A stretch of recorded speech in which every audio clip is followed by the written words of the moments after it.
প্রথম জ্ঞানপীঠ অ্যাওয়ার্ড মহিলা হিসেবে কে পেয়েছিলেন? আশাপূর্ণা দেবী। আচ্ছা, এবার বলবে যে ওনার কিসের জন্য পেয়েছিলেন, মানে কি কারণে উনি পেয়েছিলেন? অবশ্যই লিটারেচারের পুরস্কার জ্ঞানপীঠ অ্যাওয়ার্ড, তাই তো? লিটারেচারে জ্ঞানপীঠ অ্যাওয়ার্ড দেওয়া হয় তো। আচ্ছা, কিসের জন্য পেয়েছিলেন বলো? প্রথম প্রতিশ্রুতির জন্য আশাপূর্ণা দেবী মহিলা হিসেবে প্রথম কি পান? জ্ঞানপীঠ অ্যাওয়ার্ড পান। ওকে, মহিলা হিসেবে প্রথম জ্ঞানপীঠ অ্যাওয়ার্ড পান আশাপূর্ণা দেবী তার প্রথম প্রতিশ্রুতির জন্য, তাই তো? আচ্ছা, একদম ল্যাঙ্গুয়েজ। আচ্ছা, নেক্সট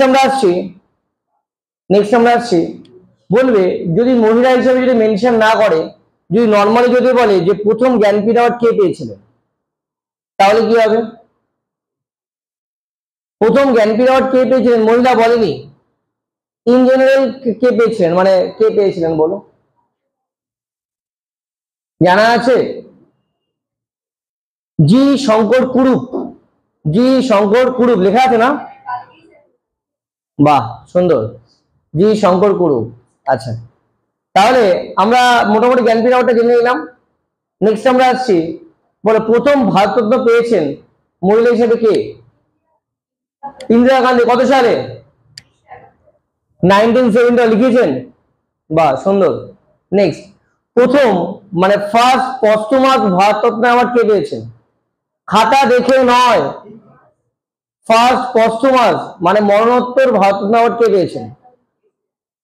মরণোত্তর মানে কি? পস্টুমাস, হ্যাঁ, মারা যাওয়ার পরে যদি কোনো পুরস্কার পাওয়া যায় তাকে মরণোত্তর পুরস্কার বলা হয় বা পস্টুমাস অ্যাওয়ার্ড বলা হয়। বোঝা গেছে? হ্যাঁ, তাহলে বলো প্রথম মরণোত্তর ভারতরত্ন কে পান? হ্যাঁ, না, গোপালাচারী, শ্রীরাজা গোপালাচারী 1954 প্রথম ভারতরত্ন পান। প্রথম ভারতরত্ন পেয়েছিলেন তিনজন, শ্রী রাজা গোপালাচারী বা Chakravarti Raja Gopalachari, doctor CV Raman and doctor Sarvepalli Radhakrishnan. 1954 মোট তিনজন ভারতরত্ন পান। কারা কারা? Doctor CV Raman, Chakraborty Raja Gopalachari and doctor Sarvepalli Radhakrishnan. তাহলে বলে প্রথম পস্টুমাস ভারতরত্ন অ্যাওয়ার্ড কে পান, মানে মরণোত্তর ভারতরত্ন অ্যাওয়ার্ড কে পান বলো? বলো। লাল বাহাদুর শাস্ত্রী।